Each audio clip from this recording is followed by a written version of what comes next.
dididik seperti itu, jadi kita tidak tahu cara mengekspresikan diri. Oke,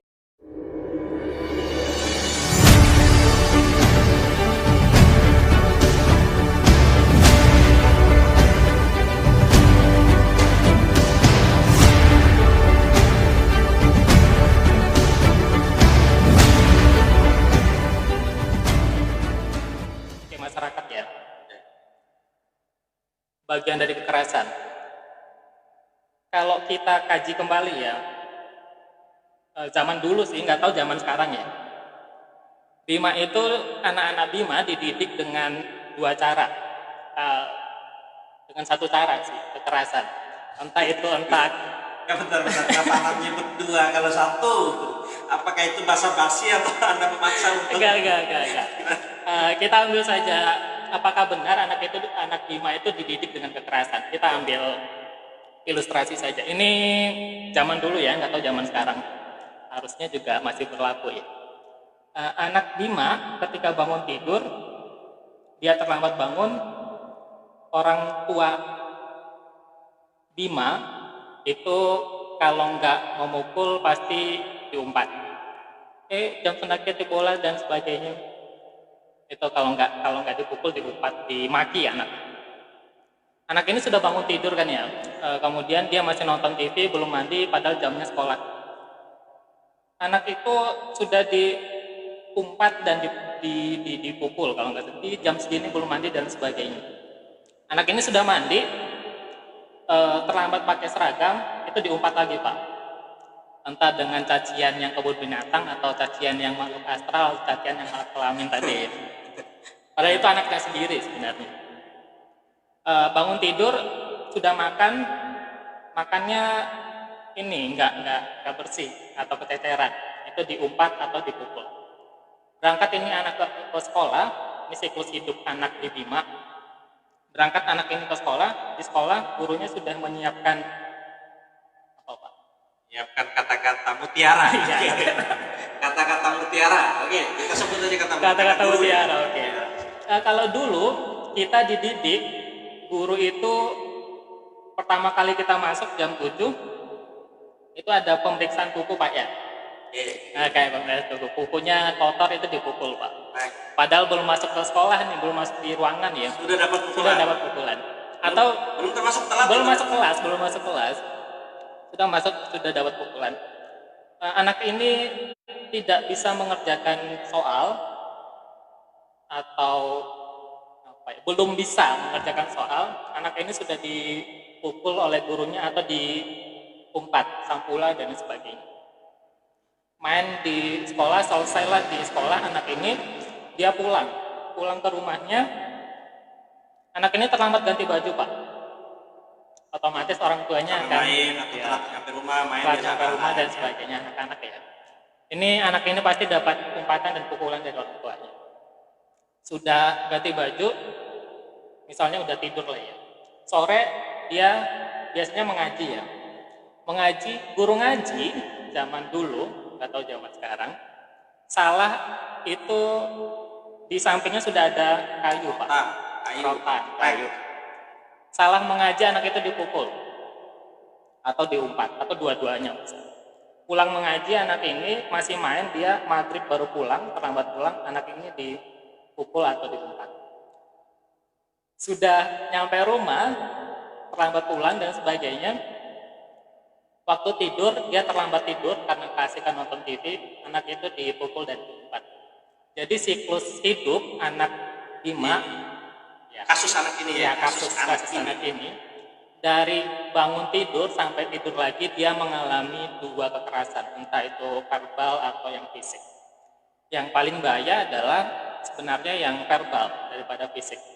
Fisik itu dipukul, diobati, selesai, atau ditebas, meninggal, selesai. Tapi yang ternyata anak kejam juga itu. Meninggal, selesai. Begitu enteng loh dia bilang kayak gitu. Jangan-jangan ini cerita tentang dirinya. Orang Bima Pak ya, orang Bima. Lanjut.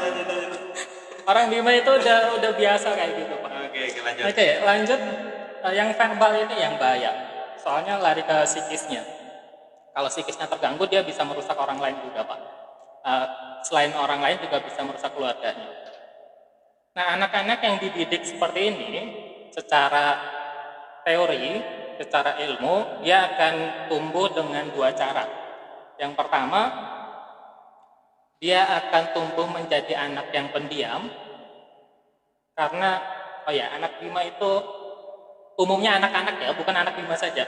Dia punya pengetahuan, keingintahuan yang sangat-sangat tinggi. Jadi rasa penasarannya sangat tinggi sekali.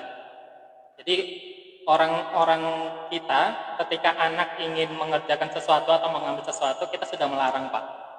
Ain ake dan sebagainya. Selanjutnya, karena anak ini tidak memiliki tidak bisa mengekspresikan diri, karena dari kecil kita sudah dilarang ini, mau mengerjakan itu sudah dilarang dan sebagainya. Ini tidak hanya di keluarga, tapi di lingkungan pun seperti itu. Main di rumah tetangga, diusir atau disiram pakai air. Untung-untung nggak dapat pukulan. Diusir pakai air itu udah cara paling halus. Jadi anak-anak bima tidak tahu cara mengekspresikan dirinya, bagaimana berpendapat, bagaimana meminta sesuatu dan sebagainya. Selanjutnya, komunikasi yang ada di keluarga bima selama saya perhatikan itu hanya ada dua pola komunikasi. Anak yang meminta uang sama orang tuanya dan orang tua yang menyuruh anaknya. Jadi tidak ada diskusi bagaimana kamu di sekolah, bagaimana teman-temanmu dan sebagainya. Komunikasi keluarga bima itu hanya sebatas itu saja. Nanti ada anak datang minta uang ke orang tuanya, kalau dikasih syukur-syukur, kalau enggak dikasih dengan umpatan dulu, Pak. Umpatan baru dikasih. Baru dikasih. Atau dipukul dulu, atau dipukul dulu baru dikasih. Pola kedua, anak yaitu orang tua yang menyuruh anaknya. Jadi kita tidak punya pola komunikasi lain sebenarnya. Jadi tidak ada cerita bagaimana kamu di sekolah, bagaimana kamu dengan teman-temanmu ada masalah apa dan sebagainya. Ini pengalaman zaman dulu ya, nggak tahu zaman sekarang. Jadi komunikasi sama orang tua itu tidak berjalan dengan baik. Entah kita yang meminta uang atau orang tua yang menyuruh kita. Tidak ada bercerita atau apalah kayak gitu, basa-basi lah kayak gitu, nggak ada. Karena dididik seperti itu, jadi kita tidak tahu cara mengekspresikan diri, bagaimana cara mengungkapkan pendapat dan sebagainya. Selanjutnya, karena anak itu dididik dengan dua pola kekerasan, entah yang fisik atau verbal, anak itu akan tumbuh dengan dua cara juga. Entah dia jadi anak yang pendiam. Kenapa pendiam? Karena dia merasa tidak pantas untuk melakukan itu dan tidak sanggup untuk melakukan itu. Sehingga untuk mengungkapkan pendapat pun kita biasanya ini jadi anak yang tidak percaya diri. Kita biasanya duluan gemetar dulu, Pak. Baru padahal belum mengungkapkan pendapat, baru ingin mengungkapkan pendapat, baru mau berdiri. Kecenderungannya anak yang dididik dengan kekerasan, dia akan kurang percaya dirinya. Dia biasanya gemetar dulu, sehingga untuk mengungkapkan pendapat pun dia tidak bisa atau kesulitan. Anak cenderung emosi ya? Ya, cenderung emosi. Nah, yang kedua, anak yang dididik dengan kekerasan akan mengikuti orang dewasa, bagaimana dia dididik.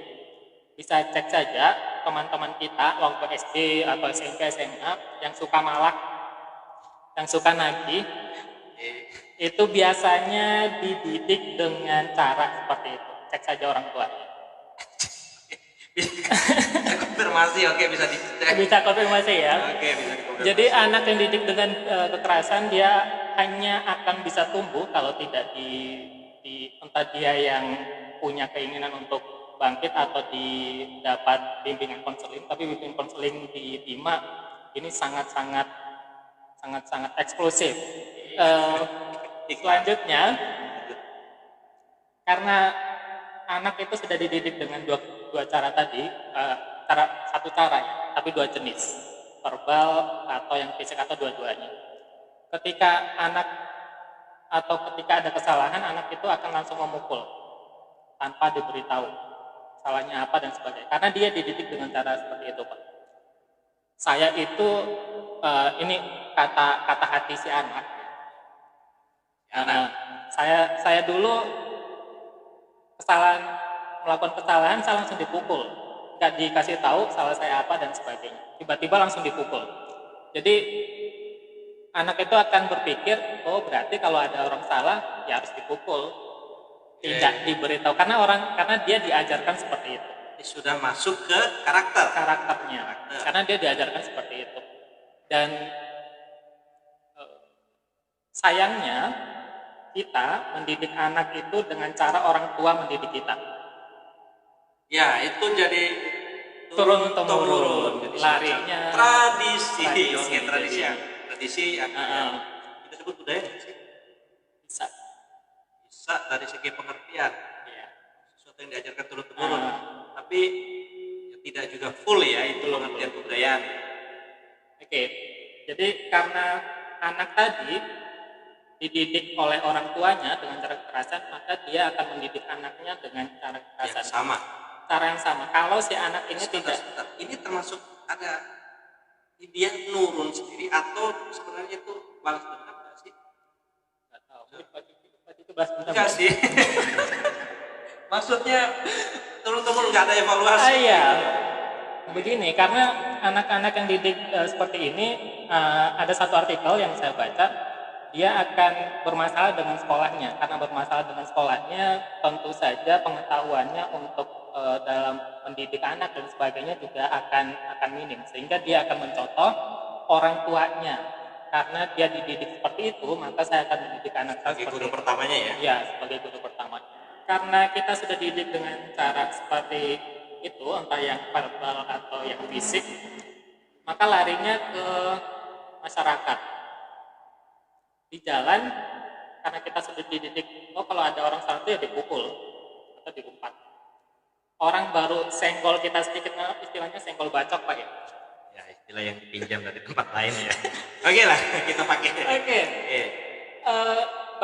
Sehingga hal yang ada di keluarga itu tercermin di kebudayaan, di masyarakatnya. Sehingga kalau ada orang salah di masyarakat atau di jalan, orang itu langsung dipukul atau diumpat, sehingga terjadi perkelahian.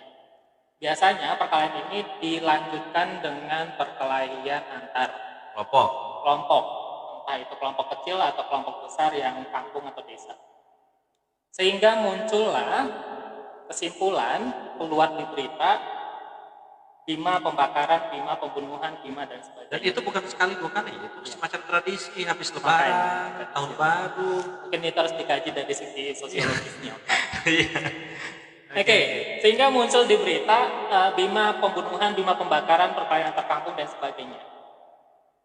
Seharusnya jadi ditonton oleh orang di luar Bima yang belum tahu apa-apa tentang Bima pembakaran lagi, Bima pembunuhan lagi. Jadi karena tidak ada berita positif, Pak. Kayaknya kita ini kasus terus di berita ini.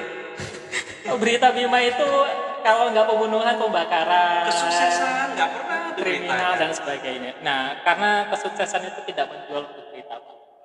Gitu ya. Gitu ya. Oke. Sehingga yang muncul di pikiran orang-orang di luar Bima, karena mereka menonton berita yang seperti itu, berita yang negatif, maka mereka akan menganggap Bima itu orangnya keras-keras. Itu kesimpulan yang mereka simpulkan dari berita.